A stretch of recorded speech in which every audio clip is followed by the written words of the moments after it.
చాలా మంచి సమయం, మంచి సమయాలని. అయితే ఇంతకుముందు చేస్తున్నప్పుడు మీకు ఈ పొగ చూస్తే కొద్దిగంత ఏదో అనుభూతి మీకు అనిపించవచ్చు, ఇదేం పొగ అని కనిపించవచ్చు.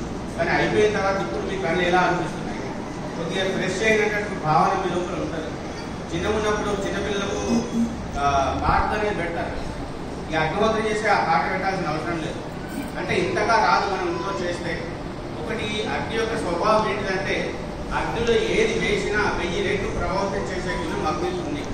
అగ్నిలో నెయ్యి వేస్తే దాన్ని 1000 రెట్లు ప్రభావితం చేస్తుంది. ఇప్పుడు అంతేకాకుండా ఒక చిన్న మిరపకాయ వేస్తే మా అగ్ని లోపల ఇంతమంది దప్పుతూనే ఉంటారు. ఎక్కడ ఏ మూల ఉంటున్నా ఆ కుంటనే వ్యాపిస్తుంది. అంటే మనకు అదే నిదర్శనం అన్నాడు. అగ్నిహోత్రం వల్ల చాలా లాభాలు ఉన్నాయి. మన లోపల ఆరా పెరుగుతుంది, రోగ నిరోధక శక్తి చాలా పెరుగుతుంది. మేము అనుభవపూర్వకంగా చేస్తున్నాం. 97 నుంచి నేను కంటిన్యూగా చేస్తున్నాం. మా ఇంట్లో ఎవరికి ఏ రోగాలు లేవు. కరోనా సమయంలో కానీ దేంతో కానీ ఏడాది ఆ అనుభవాన్ని చెప్పడానికి మేము ఈ మా యొక్క ప్రయత్నం.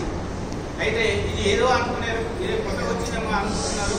కొత్తగా కాదని మీరు భగవద్గీత తీయండి, దాంట్లో 3వ అధ్యాయం లోపల 9 నుంచి 16 శ్లోకం ఖచ్చితంగా చదవండి. మరి శ్రీరాముడు శ్రీకృష్ణుడు వాళ్ళు అనుసరించినటువంటి ధర్మాన్ని మనం ఆచరిస్తే బాగుంటుందా, 10 సార్లు పారాయణం 100 సార్లు పారాయణం చేస్తే బాగుంటుందా, అది ఒకటే ఆలోచన చేయండి.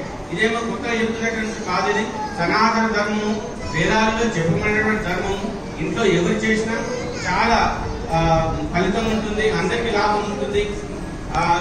భగవాన్ శ్రీకృష్ణుడు అర్జునుడు చెప్తాడు, నువ్వు ఏది చేసినా ఏది విడిచిపెట్టినా యజ్ఞము దానము తపము ఈ 3 మాటలు నీ జీవితంలో వదిలిపెట్టకు, ఇవి 3 నీకు ఉచ్చ స్థితిలోకి తీసుకెళ్తాయని శ్రీకృష్ణ భగవాన్ చెప్తాడు.